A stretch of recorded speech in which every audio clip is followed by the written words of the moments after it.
আসসালামু আলাইকুম, আমি আমিনুল সালাম আকিব, পড়ালেখা করছি রাজশাহী বিশ্ববিদ্যালয়। তো আজকে আমরা যে টপিকটা নিয়ে আলোচনা করব তা হচ্ছে আইসিটি দ্বিতীয় অধ্যায়। মূলত ভিডিওটা বানানো হচ্ছে এইচএসসি 25 করে টার্গেট করে। তবে তোমার কলেজের যে কোনো ধরনের পরীক্ষা এন্ড হাফ ইয়ারলি পরীক্ষার জন্য তুমি এই ক্লাসটা করতে পারো। এই ক্লাসে আমরা দ্বিতীয় অধ্যায়ের প্রত্যেকটা টাইপ কভার করার চেষ্টা করব। এন্ড দ্বিতীয় অধ্যায় থেকে একটা বা দুইটা কোশ্চেন করে থাকে এই টাইপগুলোর ভিতরে থাকবে। তো প্রথম টাইপটা হচ্ছে টপোলজি। টপোলজি টাইপটা খুবই ইম্পর্টেন্ট। বিগত সালের যে বোর্ড কোশ্চেন গুলা তুমি যদি খুলে দেখো, টপোলজি থেকে কোশ্চেন গুলা করেছে। তো টপোলজি হচ্ছে মূলত 6 প্রকার: বাস topology, ring topology, star topology, tree topology, mesh topology, hybrid topology. আমরা প্রত্যেক প্রকার টপোলজি নিয়ে আলোচনা করব। তো প্রথমে দেখে নেওয়া যাক বাস টপোলজি। বাস টপোলজি হচ্ছে যেই টপোলজিতে প্রত্যেকটি কম্পিউটার একটি কেন্দ্রীয় তারের সাথে যুক্ত থাকে তাকে বাস টপোলজি বলা হয়। তো কি বলেছে যে প্রত্যেকটি কম্পিউটার একটা কেন্দ্রীয় তারের সাথে, যে একটা কেন্দ্রীয় তার প্রত্যেকটা কম্পিউটার কেন্দ্রীয় তারের সাথে যুক্ত থাকে, তাকে বলা হয় কি? তাকে বাস টপোলজি বলা হয়। এই যে একটা বাস টপোলজি এঁকে ফেললাম। সো তারপরে এটার কিছু সুবিধা এন্ড অসুবিধা দেখিনি। আকারে ছোট, বাস টপোলজিটা আকারে খুবই ছোট হয়ে থাকে। এখানে কম তারের প্রয়োজন হয়। এখানে তারের সংখ্যা কেন্দ্রীয় একটা তার এন্ড এখানে হালকা হালকা তার, খুব কম ব্যয় হয় এবং বাস্তবায়ন খরচও খুব কম হয়। চাইলে একটা কম্পিউটার যুক্ত এবং বিচ্ছিন্ন করা যায়। এদিকে একটা কম্পিউটার আমরা চাইলে কি করতে পারবো? যুক্ত করতে পারবো। এন্ড চাইলে আরেকটা কম্পিউটার কি করতে পারবো? বিচ্ছিন্ন করতে পারবো। কোনো ধরনের ঝামেলার সৃষ্টি হবে না। আচ্ছা, কেন্দ্রীয় তার নষ্ট হয়ে গেলে পুরো সিস্টেম অকেজো হয়ে যায়। এই যে কেন্দ্রীয় তারটা, এই তারটা যদি নষ্ট হয়ে যায় তাহলে পুরো সিস্টেমটা কি হয়ে যায়? অকেজো হয়ে যায়। এটা হচ্ছে তোমার বাস টপোলজির অসুবিধা। অসুবিধা, ঠিক আছে। তো টপোলজি থেকে মূলত কোশ্চেন গুলো কিভাবে থাকে? দুইটা টপোলজিতে জিজ্ঞেস করে যে কোন টপোলজিটা ব্যবহার করা ভালো, ঠিক আছে। তখন সুবিধা অসুবিধা গুলো আলোচনা করতে হয়। আর বাস টপোলজির যে কেন্দ্রীয় তার, এটাকে তোমার ব্যাকবোন বলা হয়। ব্যাকবোন, এটাকে ব্যাকবোন বলা হয়। সো পরবর্তী টপোলজিটা দেখে নেওয়া যাক। তারপরে হচ্ছে রিং টপোলজি। রিং টপোলজি যেই টপোলজিতে প্রত্যেকটা কম্পিউটার তার পার্শ্ববর্তী কম্পিউটারের সাথে যুক্ত থাকে তাকে রিং টপোলজি বলা হয়।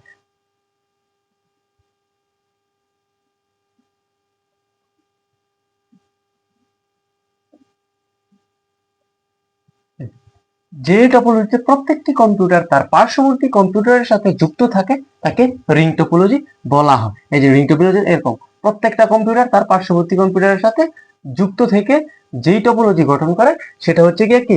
Ring topology. তো রিং টপোলজির সুবিধা এন্ড অসুবিধা গুলো দেখি। রিং টপোলজির সুবিধা: কেন্দ্রীয় কোনো কম্পিউটার প্রয়োজন হয় না। কেন্দ্রে কোনো কম্পিউটারের প্রয়োজন হয় না, ঠিক আছে। তারপর হচ্ছে কম তারের প্রয়োজন, এখানে খুবই কম তারের প্রয়োজন হয়। অসুবিধাগুলো: যে কোনো কম্পিউটার নষ্ট হয়ে গেলে পুরো সিস্টেম অকেজো হয়ে যায়। যদি এখান থেকে একটা কম্পিউটার নষ্ট হয়ে যায় তাহলে কোনো প্রকার ডেটা এদিক দিয়ে আদান প্রদান করতে পারবে না। সমস্যা সমাধান করা খুবই জটিল হয়ে যায়। এখানে সমস্যা সমাধান করা খুব জটিল। তারপরে চাইলে একটা কম্পিউটার তুমি কি করতে পারবে না? এখান থেকে সরাইতে পারবে না। আবার চাইলে একটা কম্পিউটার কি এখানে যুক্ত করতে পারবে না। সো রিং টপোলজির অনেকগুলো অসুবিধাই রয়েছে। তারপর হচ্ছে স্টার টপোলজি। স্টার টপোলজিটা ব্যবহার করা হচ্ছে সবচেয়ে সুবিধাজনক। যেই টপোলজিতে প্রত্যেকটি কম্পিউটার কেন্দ্রীয় একটি কম্পিউটারের সাথে যুক্ত থাকে তাকে স্টার টপোলজি বলে। মানে স্টার টপোলজিতে প্রত্যেকটা কম্পিউটার কি হচ্ছে? একটা কেন্দ্রীয় কম্পিউটারের সাথে যুক্ত থাকে, তাকে স্টার টপোলজি বলা হয়। তো স্টার টপোলজিটা হচ্ছে এরকম তোমার, এই যে কেন্দ্রীয় একটা কম্পিউটারের সাথে প্রত্যেকটা কম্পিউটার যুক্ত থাকে, এরকম আর কি। এই যে এটা হচ্ছে কেন্দ্রীয় কম্পিউটার। যে টপোলজিতে প্রত্যেকটা কম্পিউটার কেন্দ্রীয় একটি কম্পিউটারের সাথে কি হয়? যুক্ত থাকে, তাকে স্টার টপোলজি বলা হয়। সো স্টার টপোলজির সুবিধা এন্ড অসুবিধাগুলো দেখে নেওয়া যাক। ডেটার ট্রান্সমিশন খুবই দ্রুত গতিতে হয়। এখানে ডেটা আদান প্রদানটা খুবই দ্রুত গতিতে হয়, ঠিক আছে। এই যে একজন থেকেই পেয়ে যায়। আর এদিকে যেমন হচ্ছে রিং টপোলজি, এখান থেকে যদি এখানে ডেটা ব্যবহার করতে হয়, যে এখানে ডেটা পাবো, তাহলে প্রথমে এদিকে তারপর এদিকে, ঠিক আছে। কিন্তু স্টার টপোলজিতে কি হয়? এই যে কিন্তু এখান থেকে যদি একটা ডেটা প্রবাহ করতে হয়, ডিরেক্ট যার কাছে, এটার কাছে ওটাই ডিরেক্ট এখানে চলে আসে। তো তারপর হচ্ছে ডেটা নিরাপত্তা বাস রিং টপোলজি থেকে বেশি। ডেটা নিরাপত্তাটাও বাস টপোলজি রিং টপোলজি এখান থেকে স্টার টপোলজিতে বেশি। এন্ড স্টার টপোলজিতে সবচেয়ে বেশি ব্যবহার করা হয়ে থাকে অফিস আদালতে, সব ক্ষেত্রে ব্যবহার করা বেশি হয়। তারপরে হচ্ছে অসুবিধাগুলো হচ্ছে কেন্দ্রীয় কম্পিউটারটা নষ্ট হয়ে গেলে পুরো টপোলজিটা অকেজো হয়ে যায়। যদি এই কেন্দ্রীয় টপোলজিটা কোনো কারণে নষ্ট হয়ে যায় তাহলে পুরো টপোলজিটা কি হয়ে যাবে? অকেজো হয়ে যাবে। তো তারপরে পরবর্তী টপোলজিটা দেখে নেওয়া যাক। তারপরে হচ্ছে ট্রি টপোলজি। ট্রি টপোলজি হচ্ছে যেই টপোলজিতে কম্পিউটার গুলো পরস্পর গাছের মতো করে যুক্ত থাকে তাকে ট্রি টপোলজি বলা হয়। এই যে এরকম, এই যে একটা কম্পিউটার থাকবে, তারপর এখান থেকে দুইটা কম্পিউটার, তারপরে এখান থেকে আরো দুইটা কম্পিউটার, এখান থেকে আরো দুইটা কম্পিউটার, আরো দুইটা কম্পিউটার, এরকম করে কি বাড়তে থাকবে, ঠিক আছে? এরকম করে জাস্ট বাড়তে থাকবে। এটা হচ্ছে কি ট্রি টপোলজি বলা হয়। গাছের শাখা প্রশাখার মতো বাড়তে থাকবে, এটাকে ট্রি টপোলজি বলা হয়। তো এটা হচ্ছে অফিস আদালতে সবচেয়ে বেশি ব্যবহার করা হয়ে থাকে। একটা কেন্দ্রীয় কম্পিউটার থাকে, এখান থেকে পুরো অফিসটা কি হয় নিয়ন্ত্রণ করা হয়ে থাকে। এই যে সুবিধার মধ্যে অফিসের ব্যবস্থাপনার কাজে ব্যবহৃত হয়। ডেটা নিরাপত্তাও বেশি, এবং তুমি চাইলে এখানে কি একটা কম্পিউটার কি করতে পারবে, যুক্ত করতে পারবে। চাইলেই একটা কম্পিউটার কি করতে পারবে, বিচ্ছিন্ন করতে পারবে। একটা কম্পিউটার চাইলেই বাদ দিতে পারবে, চাইলে একটা কি করতে পারবে, যুক্ত করতে পারবে। অসুবিধা হচ্ছে কেন্দ্রীয় টপোলজি নষ্ট হয়ে গেলে পুরো অকেজো হয়ে যায়। এই যে কেন্দ্রীয় যে টপোলজিটা আছে এটা হচ্ছে পুরো অকেজো হয়ে যায়। তারপরে হচ্ছে ম্যাশ টপোলজি। ম্যাশ টপোলজি, যেই টপোলজিতে প্রত্যেকটা কম্পিউটার একে অপরের সাথে যুক্ত থাকে তাকে ম্যাশ টপোলজি বলা হয়, ঠিক আছে? এই যে প্রত্যেকটা কম্পিউটার কি হয়, একে অপরের সাথে যুক্ত থাকে। এই যে মনে করো এই যে 5টা কম্পিউটার একে অপরে, মনে করো 4টা কম্পিউটার, এরা প্রত্যেকে কি হবে, একে অপরের সাথে কি হবে, যুক্ত হবে। এই যে ওকে, এই যে প্রত্যেকটা কম্পিউটার কি হয়েছে, এই যে এই কম্পিউটার এটার সাথে যুক্ত, এটার সাথেও যুক্ত, এটার সাথেও যুক্ত, এটার সাথেও যুক্ত, এটা এটার সাথেও যুক্ত, এটার সাথেও, মানে সবাই সবার সাথে যুক্ত। এটাকে কি বলা হয়, ম্যাচ টপোলজি। তো এটা সুবিধা, যে কোনো কম্পিউটার নষ্ট হয়ে গেলে বিকল্প পথ আছে। মনে করো এই টপোলজিটা নষ্ট হয়ে গেছে, ডেটা প্রবাহের জন্য যে এখান থেকে এখানে ডেটা প্রবাহের জন্য বিকল্প পথ আছে, এখান থেকে এখানে ডেটা প্রবাহের বিকল্প পথ আছে, এখান থেকে এখানে ডেটা প্রবাহের বিকল্প পথ আছে। আর অসুবিধা হচ্ছে অনেক তারের প্রয়োজন, এখানে অনেক তারের প্রয়োজন, এই যে অনেকগুলো তারের কি হয়, প্রয়োজন হয়, ঠিক আছে? ব্যবস্থাপন খরচাও তুলনামূলক বেশি হয়ে থাকে, তাই ম্যাচ টপোলজি তুলনামূলক কম ব্যবহার করা হয়ে থাকে। তো আমাদের ক্লাস যদি ভালো লেগে থাকে প্লিজ সাবস্ক্রাইব করে আমাদের চ্যানেলটা, সাবস্ক্রাইব করে আমাদের পাশে থাকবা। ওকে ওকে, তারপরে আমরা টপোলজির কিছু প্র্যাকটিস দিলাম, যে তোমরা যদি চিনতে পারো দেখে যে কোনটা কোন টপোলজি। তো প্রথমটা তোমরা একটু গেস করো তো কি টপোলজি হবে। প্রথমটা হচ্ছে তোমার স্টার টপোলজি। দেখো কিভাবে, স্টার টপোলজি কি, কেন্দ্রীয় একটা ডিভাইস থাকবে, প্রত্যেকটা কম্পিউটার কেন্দ্রীয় কম্পিউটারের সাথে যুক্ত থাকবে। এই যে দেখো কেন্দ্রীয় কম্পিউটার, প্রত্যেকটা কম্পিউটার কিন্তু কি কেন্দ্রীয় কম্পিউটারের সাথে যুক্ত আছে। সো এটা হচ্ছে স্টার টপোলজি। স্টার টপোলজি এটা, ঠিক আছে? Star topology. ওকে, তারপরে এইটা চিন্তা করো, এটা কি টপোলজি, এটা হচ্ছে তোমার রিং টপোলজি। দেখো প্রত্যেকটা কম্পিউটার কি তার পার্শ্ববর্তী কম্পিউটারের সাথে যুক্ত আছে, তাহলে এটা হচ্ছে কি রিং টপোলজি। Ring topology. তারপরে এটা গেস করো কি টপোলজি। ওকে, এটা হচ্ছে তোমার ম্যাচ টপোলজি। দেখো প্রত্যেকটা কম্পিউটার একে অপরের সাথে যুক্ত আছে, প্রত্যেকটা কম্পিউটারের সাথে যুক্ত আছে। দেখো এই কম্পিউটার এটার সাথে যুক্ত আছে, এটার সাথেও যুক্ত আছে, এটার সাথেও যুক্ত আছে। এই কম্পিউটার এটার সাথেও যুক্ত আছে, এটার সাথেও যুক্ত আছে, এটার সাথেও যুক্ত। এই কম্পিউটারটা এটার সাথেও যুক্ত, এটার সাথেও যুক্ত, এটার সাথেও যুক্ত। তো এটা হচ্ছে কি ম্যাচ টপোলজি।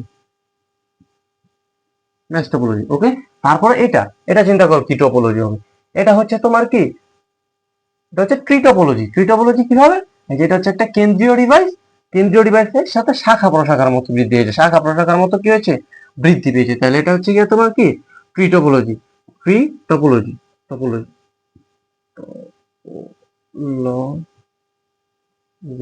ট্রি টপোলজি, ঠিক আছে? তো টপোলজি থেকে কোশ্চেন আসছে ইনশাআল্লাহ তোমরা পারো। তো আমরা পরবর্তী টপিকে চলে যাই। তো তারপরের টপিক হচ্ছে data transmission mode. Data transmission mode, এটা থেকেও ভালো কোশ্চেন দেখা যায়। ডেটা ট্রান্সমিশন মোড হচ্ছে 3 প্রকার, simplex, half duplex, full duplex. সিমপ্লেক্সটা হচ্ছে ডেটা প্রবাহ হয় একই দিকে, ঠিক আছে? ডেটা জাস্ট একই দিকে প্রবাহ হয়, যেমন হচ্ছে কিবোর্ড, মাউস, টিভি। কিবোর্ড যেমন হচ্ছে কিবোর্ড থেকে যদি আমরা কিছু টাইপ করি জাস্ট কম্পিউটারে উঠবে, এখান থেকে আর কোনো আউটপুট আসবে না। মাউস, তারপর হচ্ছে টিভি, টিভিতে জাস্ট আমরা দেখতে পারি। এটা হচ্ছে ডেটা প্রবাহ হচ্ছে একই দিকে, এটা হচ্ছে সিমপ্লেক্স, ঠিক আছে? হাফ ডুপ্লেক্স, হাফ ডুপ্লেক্স হচ্ছে ডেটা প্রবাহ উভয় দিকে তবে একই সাথে নয়, ঠিক আছে? ডেটা উভয় দিকে প্রবাহ হবে, ডেটা যাবেও আবার আসবেও, কিন্তু একই সাথে নয়। যেমন উদাহরণ হচ্ছে walkie talkie, SMS, Bluetooth. Walkie talkie, তো ওয়াকি টকি সবাই দেখছো পুলিশের হাতে, যেটা যে একটা মোবাইলের মতন থাকে, এটা দিয়ে প্রথমে এক প্রান্ত থেকে বলে, অপর প্রান্তে শোনে, তারপরে অপর প্রান্ত থেকে বলে। তারপর হচ্ছে ব্লুটুথ, আমরা যে ব্লুটুথ দিয়ে মোবাইলে বিভিন্ন জিনিস আদান প্রদান করি, তো সেখানে প্রথমে যায়, তারপর আবার তুমি আনতেও পারবে, তবে তবে একই সাথে নয়। তারপর হচ্ছে ফুল ডুপ্লেক্স, এখানে ডেটা প্রবাহ উভয় দিকে এবং একই সাথে হয়ে থাকে, ঠিক আছে? ডেটা প্রবাহটা কি হয়, উভয় দিকে এবং একই সাথে হয়ে থাকে। যেমন হচ্ছে টেলিফোন, টেলিফোন, ঠিক আছে, টেলিফোন, মোবাইল ফোন, আমরা মোবাইল ফোন দিয়ে যে কথা বলি এখানে কিন্তু ডেটা প্রবাহ উভয় দিকে হয়, ঠিক আছে, এবং আমরা একই সাথে কথা বলতে উভয় পক্ষ থেকে একই সাথে কথা বলতে পারি। তো এই টপিকটা থেকে খুব ভালো কোশ্চেন এসে থাকে, যেমন হচ্ছে টেলিফোন বা মোবাইল ফোনে আমাদের কথোপকথনের একটা উদাহরণ দিয়ে বলবে যে এটা কোন ধরনের ডেটা ট্রান্সমিশন মোড, বর্ণনা দাও, ব্যাখ্যা করো, ঠিক আছে, তখন তুমি just full duplex and full ডুপ্লেক্সটা কি জাস্ট কয়েকটা কথা লিখবে, ইনশাআল্লাহ ভালো একটা মার্ক পাবে। তারপরে আমরা পরবর্তী টপিকে চলে যাই। তার পরবর্তী টাইপ হচ্ছে ডেটা প্রবাহ। ডেটা প্রবাহ হচ্ছে 3 প্রকার: ইউনিকাস্ট, মাল্টিকাস্ট, ব্রডকাস্ট, ঠিক আছে। তো ইউনিকাস্ট হচ্ছে যে ট্রান্সমিশন পদ্ধতিতে একজন প্রেরক থেকে একজন প্রাপকের কাছে ডেটা প্রবাহ হয়, যেমন একজন প্রেরক থেকে একজন প্রাপকের মধ্যে জাস্ট ডেটা প্রবাহ হবে, এটা হচ্ছে কি ইউনিকাস্ট। যেমন হচ্ছে মোবাইল ফোন জাস্ট আমরা এক প্রান্ত থেকে একজনের কাছ থেকে আরেকজনের কাছে কথা বলতে পারি। তারপর হচ্ছে ওয়াকি টকি দিয়ে জাস্ট একজন থেকে আরেকজনের সাথে যোগাযোগ করা যায়, ঠিক আছে। তারপর হচ্ছে মাল্টিকাস্ট যে ট্রান্সমিশন পদ্ধতিতে একটি নোড থেকে ডেটা নির্দিষ্ট গ্রুপের সদস্যদের মধ্যে, মানে নির্দিষ্ট কিছু সদস্যদের মধ্যে ডেটা প্রবাহ করা হয়, এটা হচ্ছে মাল্টিকাস্ট মোডের উদাহরণ। যেমন হচ্ছে এরকম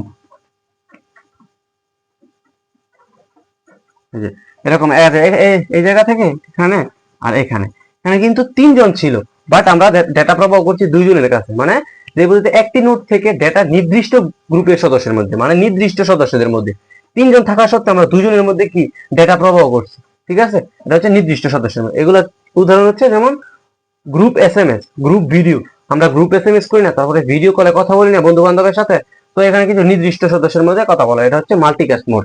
তারপর হচ্ছে ব্রডকাস্ট হচ্ছে এই যে ট্রান্সমিশন পদ্ধতিতে ডেটা কোনো প্রেরক হতে নেটওয়ার্কভুক্ত সকলেই পেয়ে থাকে, ঠিক আছে।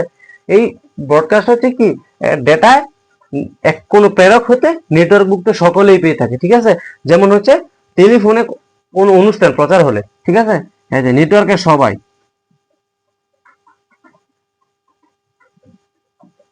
এই যে টেলিভিশনে যখন কোনো খবর সম্প্রচার করা হয় বা কোনো ছবি, তো এটা কিন্তু সকলে নেটওয়ার্কভুক্ত সকলে কি করতে পারে, দেখতে পারে, এটা হচ্ছে ব্রডকাস্ট মোডের উদাহরণ।